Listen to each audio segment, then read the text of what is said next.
नमक का दरोगा प्रेमचंद। मुंशी प्रेमचंद की कहानी नमक का दरोगा उस समय से संबंधित है जब भारत में नमक बनाने और बेचने पर कई तरह के टैक्स लगा दिए गए थे। इस कारण से सभी भ्रष्ट अधिकारियों की चांदी हो गई थी, जिससे नमक विभाग में काम करने वाले अधिकारी और कर्मचारी अन्य बड़े विभागों की तुलना में बहुत मोटी ऊपरी कमाई कर रहे थे। नमक के दरोगा कहानी के नायक पुत्र मुंशी बंशीधर हैं, जो एक निर्धन और गरीब परिवार के सदस्य थे और परिवार के इकलौते कमाने वाले व्यक्ति थे।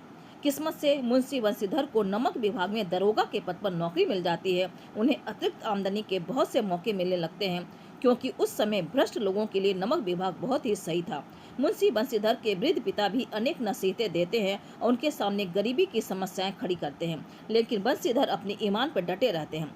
अकस्मात एक दिन उन्हें नमक की बहुत बड़ी तस्करी के बारे में पता चलता है।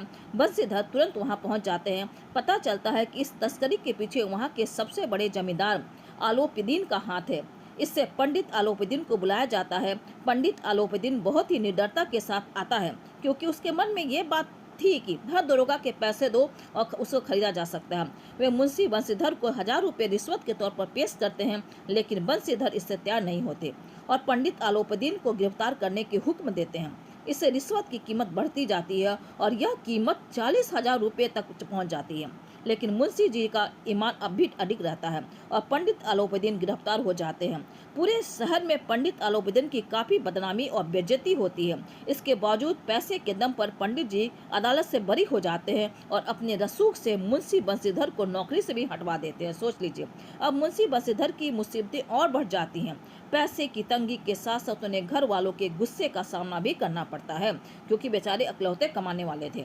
एक दिन अचानक पंडित आलोपीदीन मुंशी बंशीधर के घर आते हैं और उनके सामने एक अच्छे वेतन मान वाली नौकरी का प्रस्ताव रखते हैं। आलोपीदीन मुंशी बंशीधर की ईमानदारी और सच्चाई से बहुत ज्यादा प्रभावित थे, इसलिए उन्होंने मुंशी बंशीधर को अपने पूरे व्यवसाय के और संपत्ति की देखरेख के लिए प्रबंधक पद पर नियुक्त कर दिया था। धन्यवाद।